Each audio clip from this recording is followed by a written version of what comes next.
AG ನ್ಯೂಸ್ಗೆ ಸ್ವಾಗತ. ಬಾಗಲಕೋಟೆ ಜಿಲ್ಲೆಯ ರಬಕವಿ ಬನಹಟ್ಟಿ ತಾಲೂಕಿನ ರಬಕವಿ ನಗರದಲ್ಲಿ ಜೈನ ಸಮುದಾಯದಿಂದ ಅದ್ದೂರಿಯಾಗಿ ಶ್ರೀ ಮಹಾವೀರ ಜಯಂತಿಯನ್ನು ಆಚರಣೆ ಮಾಡಿದ್ದಾರೆ.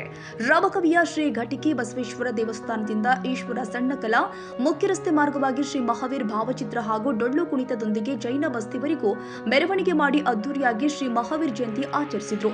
ಇದೇ ಸಂದರ್ಭದಲ್ಲಿ ಜೈನ ಸಮುದಾಯದ ಮುಖಂಡರು ಆದ ಶ್ರೀ ಮಹಾವೀರ ಪ್ರಭುಗಳು ಸತೀಶ್ ಹಜಾರೆ, ಡಾಕ್ಟರ್ ಅಭಿನಂದನ್ ಡೋಲೆ, ಪ್ರಸನ್ನ ಹಜಾರೆ, ಪ್ರವೀಣ ಹಜಾರೆ, ಡಾಕ್ಟರ್ ಅಭಯ ಎಂಡೋಳಿ, ಡಾಕ್ಟರ್ ಶ್ರೀಮತಿ ಅನಂತಮತಿ ಎಂಡೋಳಿ, ಬಲು ಪೀರೋಜಿ ಸೇರಿದಂತೆ ಜೈನ ಸಮುದಾಯದ ಮುಖಂಡರು, ಹಿರಿಯರು, ಕಾರ್ಯಕರ್ತರು ಪಾಲ್ಗೊಂಡಿದ್ದರು.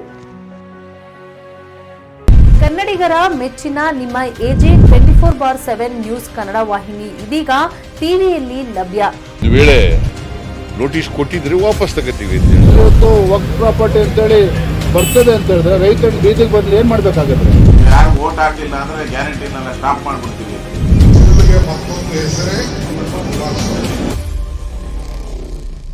ಕರ್ನಾಟಕ ಮತ್ತು ದೇಶ ವಿದೇಶ 360 ಡಿಗ್ರಿ ಸುದ್ದಿ ಹಾಗೂ ಉತ್ತರ ಕರ್ನಾಟಕ, ಬೆಳಗಾವಿ, ಬಾಗಲಕೋಟೆ, ಧಾರವಾಡ, ಹಾವೇರಿ, ಗದಗ, ಬಿಜಾಪುರ ಜಿಲ್ಲೆಯ ಕ್ಷಣ ಕ್ಷಣದ ವಿವರವನ್ನ ಪಡೆಯುವುದಕ್ಕೆ ಎಜೆ 24/7 ನ್ಯೂಸ್ ಕನ್ನಡ ವಾಹಿನಿಯನ್ನ ಲೈಕ್ ಮಾಡಿ, ವಿಡಿಯೋಗಳನ್ನ ಶೇರ್ ಮಾಡಿ, ಕಮೆಂಟ್ ಮಾಡುವ ಮೂಲಕ ನಮ್ಮ ವಾಹಿನಿಗೆ ಸಹಕಾರ ನೀಡಿ ಮತ್ತು ಚಾನೆಲ್ ಅನ್ನ ಸಬ್ಸ್ಕ್ರೈಬ್ ಮಾಡಿ.